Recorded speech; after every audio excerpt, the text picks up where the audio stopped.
তোমরা কি জানো একজন স্টুডেন্ট একাধিক স্কলারশিপ নিতে পারে? হ্যাঁ, ঠিকই শুনেছো। অনেক ছাত্রছাত্রী বছরে হাজার হাজার টাকা স্কলারশিপ নিচ্ছে, যেমন NSP, Aikyashree, Swami Vivekananda, Nabanna, higher study এর স্কলারশিপ। আজকে ভিডিও জানাবো কীভাবে তোমরাও এতগুলো স্কলারশিপ পেতে পারো। তুমি যদি একজন ভাবছো একজন স্টুডেন্ট কতগুলো স্কলারশিপ নিতে পারবে, তাহলে শুনে অবাক হবে। একজন স্টুডেন্ট 4 থেকে 5টা স্কলারশিপ নিতে আবেদন করতে পারবে, যদি সেই শর্ত পূরণ করে এবং ভিডিও শেষে থাকো, কারণ আমরা টপ স্কলারশিপ লিস্টগুলো এক এক করে দেখাচ্ছি। তো আজকের ভিডিওতে আমরা জানবো কীভাবে সেটা সম্ভব। এই স্কলারশিপ শুধুমাত্র নামই নয়, টাকার সুযোগ আর ভবিষ্যতের দিক থেকে সবচেয়ে সেরা। যেমন এনএসপি, স্বামী বিবেকানন্দ, ঐক্যশ্রী, কন্যা, ঐক্যশ্রী, এসবিএম আর ওয়েসিস।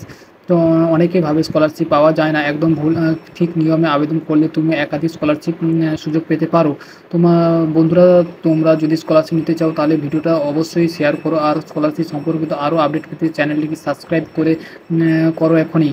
আর তো যদি একজন স্টুডেন্টের 60% উপরে নাম্বার থাকে, সে কী কী স্কলারশিপ নিতে পারবে? তো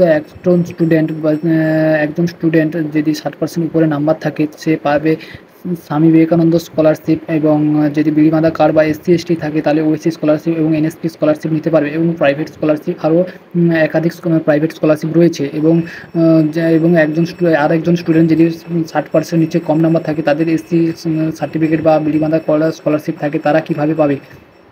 তো যাদের 50% উপরে নাম্বার রয়েছে, তারা এনএসপি স্কলারশিপ, ওএসসি স্কলারশিপ পাবে। SC/ST সার্টিফিকেট থাকতে হবে বা বিড়িবাঁধা কার্ড থাকতে হবে। এছাড়াও প্রাইভেট স্কলারশিপ যেমন ওএসসি স্কলারশিপ, প্রাইভেট স্কলারশিপ মানে LIC স্কলারশিপ হয়ে দিয়ে থাকে, এবং আরও আরও একাধিক প্রাইভেট স্কলারশিপ হয়ে থাকে, যেটা তোমরা একটু রিসার্চ করলেই পেয়ে যাবে। তো কী কীভাবে করতে হবে সমস্ত, তো একটি ভিডিওতে এত টাইমে বলা সম্ভব নয়, তাই কী কী স্কলারশিপ করতে হবে এই বিষয়টা বলে দিলাম।